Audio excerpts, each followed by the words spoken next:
Well, some of the criminal justice reforms pushed by Governor Cuomo and passed by legislators, along with the state budget earlier this week, may come into play in the upcoming trial of so-called cold case killer Joseph Bellstadt.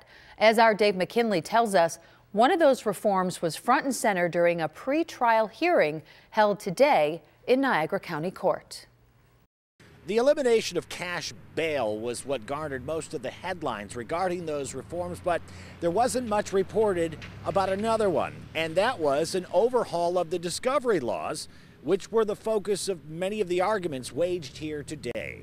New laws require prosecutors to now turn over evidence to be used against a defendant in the earliest stages of a case. Bellstadt's lawyers cited this when asking a judge to compel the DA to share raw data of DNA evidence, which is central to the people's case. They want it because they say all they have now is conclusions of reports prepared by prosecutors after they had the evidence analyzed in a way the defense lawyers suggest could have been manipulated to point to their client. And they want it now so that their own experts may conduct their own analysis well before Bellstadt's trial. Bellstadt, now 43, remains free on $250,000 bail.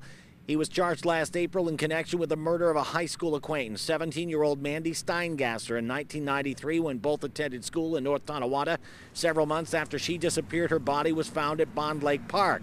While DNA evidence was gathered, testing was rather crude by today's standards, and what it initially showed wasn't conclusive enough for prosecutors to bring charges against Bellstadt.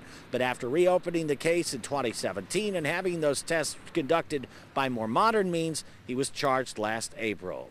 Those new laws cited by his defense, though, don't go into effect until next January, and Bellstadt's trial is scheduled for September.